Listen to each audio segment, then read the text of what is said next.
आप सभी, मैं आशा करती हूँ सभी लोग स्वस्थ और प्रसन्न होंगे। आज हम हमारा पाठ गिल्लू को पढ़ेंगे और समझेंगे। तो आइए शुरू करते हैं इस पाठ को। आज गिल्लू। इस पाठ की रचयिता महादेवी वर्मा ने बड़ा सुंदर ही एक जीव का वर्णन किया है जिसे गिल्लू नाम दिया गया है।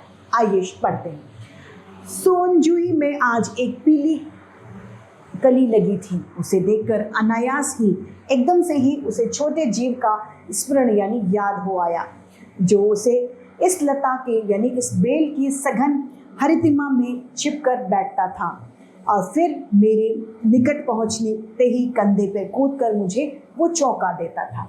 अचानक एक दिन सवेरे कमरे से लगे बरामदे में आकर मैंने देखा 2 कौवे एक गमले में चारों ओर चोट से छुआ कर जैसा खेल खेल रहे हैं। तभी गमले की दीवार के बीच में छुपे एक छोटे से जीव पर मेरी दृष्टि यानी नजर रुक गई। निकट जाकर देखा तो गिलहरी का छोटा सा बच्चा था, जो संभवतः यानी हो सकता है कि वह घोंसले से गिर पड़ा।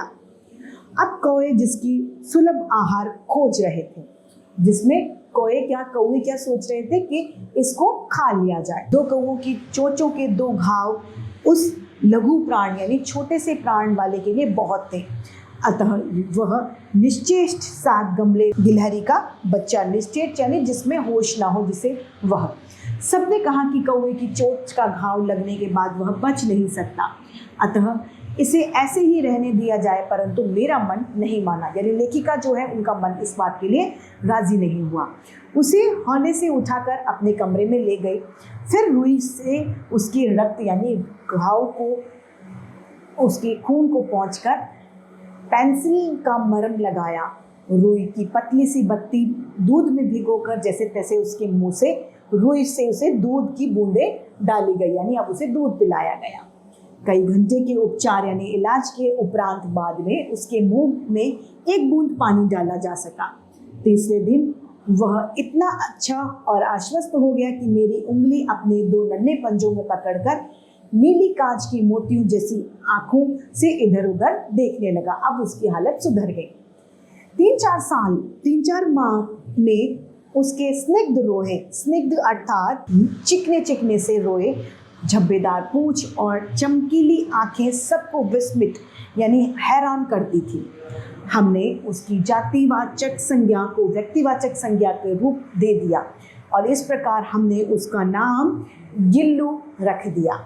क्या रख दिया? अब उस गिलहरी के बच्चे का नाम गिल्लू था।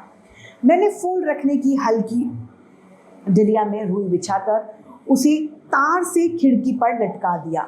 वहीं 2 वर्ष गिल्लू का घर रहा, यानी 2 साल तक वो गिल्लू का घर था।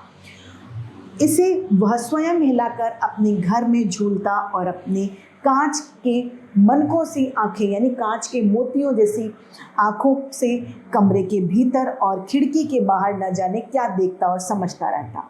उसकी समझदारी और कार्यकलाप पर सबको आश्चर्य हुआ। जब मैं लिखने बैठती तब अपनी ओर मेरा ध्यान आकर्षित करने की उसे इतनी तीव्र इच्छा होती कि उसे एक अच्छा उपाय खोज निकाला। वह मेरे पैर तक आकर सर से पर्दे पर चढ़ जाता और फिर उसी तेजी से उतरता। उसका यह दौड़ने का क्रम तब तक चलता जब तक कि मैं उसे पकड़ने के लिए नहीं उठती थी। कभी मैं गिल्लू को पकड़कर एक लंबे लिफाफे में इस प्रकार रख देती कि अगले 2 पंजे और सिर के अलावा सारा लघु गात यानी सारा लघु शरीर लिफाफे के अंदर बंद रहता था। इस अद्भुत स्थिति में कभी कभी घंटों मेज पर दीवार के सहारे खड़ा रहता और अपनी चमकीली आंखों से मेरे कार्य को देखता था। जो कुछ भी मैं कर रही हूँ वो उसे देखता था। भूख लगने पर चिक चिक करके मानो वह मुझे सूचना देता और काजू या बिस्किट मिल जाने पर उसी स्थिति में लिफाफे से बाहर वाले पंजे में पकड़कर उसे कुतरते रहता था। वो अपने आगे के दांतों से कुतर कर उनको खाता था।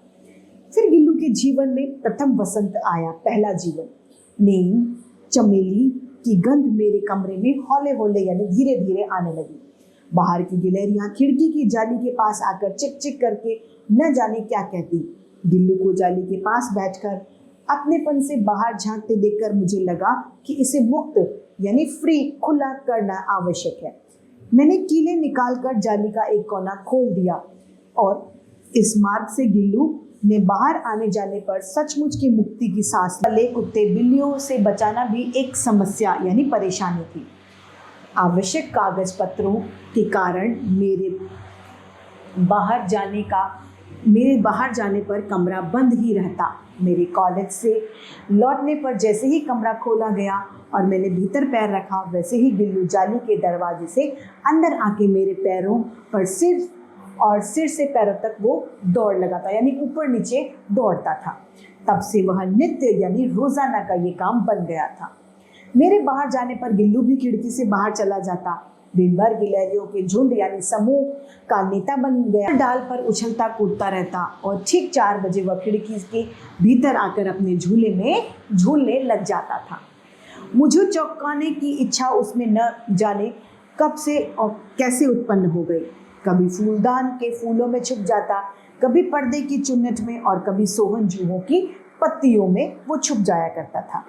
मेरे पास बहुत से पशु पक्षी हैं और उनका मुझे लगाव भी कम नहीं है। लगाव यानी परंतु उनमें से किसी को मेरे साथ थाली में खाने की हिम्मत नहीं हुई। ऐसा मुझे आज तक याद नहीं, कोई भी उसकी थाली में खाना नहीं खाता था। गिल्लू इनमें अपवाद है, गिल्लू उसकी थाली में खाना खा लेता था। मैं जैसे ही खाने के कमरे में पहुंचती, वह खिड़की से निकलकर आंगन की दीवार बरामदा पार करके मेज पर पहुंच जाता और मेरी थाली में बैठ जाना चाहता।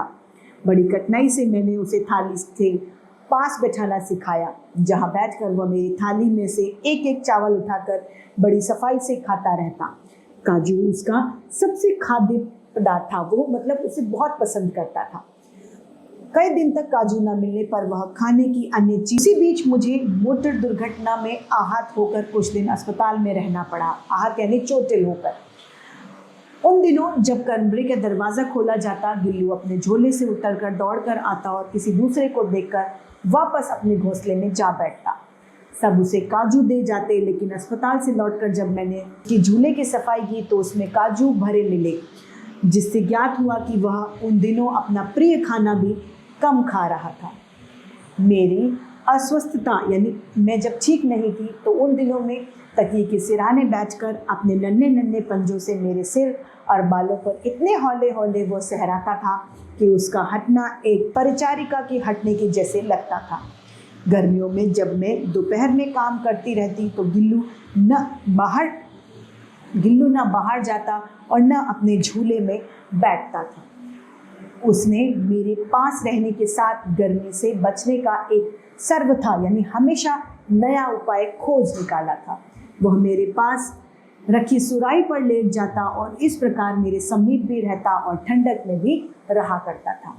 गिलहरियों के जीवन की अवधि 2 वर्ष से ज़्यादा नहीं होती, अतः गिल्लू की जीवन यात्रा का अंत आ ही गया। एक दिन उसने न कुछ खाया और न बाहर गया। रात में अंत की यातना यानी कष्ट में भी वह अपने झूले से उतरकर मेरे बिस्तर पर आया और अपने ठंडे पंजों से मेरी एक उंगली पकड़कर हाथ से चिपक गया, जिसे उसने अपने बचपन के मरणासन स्थिति में पकड़ा था। जैसे जब वो बचपन में मरे जैसी स्थिति में उसने पकड़ा था, उसी तरीके से उस लेखिका का हाथ फिर से पकड़ लिए। पंजे इतने ठंडे हो रहे थे कि मैंने जाकर हीटर लगाया, उसे उष्णता गर्मी देने की प्रयास की, लेकिन प्रभात की सुबह की पहली किरण के साथ ही वह किसी और जीवन में जागने के लिए सो गया, यानी उसकी मृत्यु हो गई। उसका झूला उतार कर रख दिया गया और खिड़की की जाली भी बंद कर दी गई। लेकिन गिलहरियों की नई पीढ़ी जाली के उस पार चिक चिक करती रहती और सोहन जूही पर वसंत आता ही रहता। सोहन जूही की लता के नीचे गिल्लू को समाधि दे दी गई, इसीलिए वह लता उसे सबसे ज़्यादा प्रिय यानी पसंद थी। इस पाठ की रचयिता है महादेवी वर्मा। इसी के साथ ये पाठ समाप्त होता है और उम्मीद करती हूँ सभी को ये समझ में आया होगा। आज के लिए इतना ही, फिर मिलते हैं। धन्यवाद।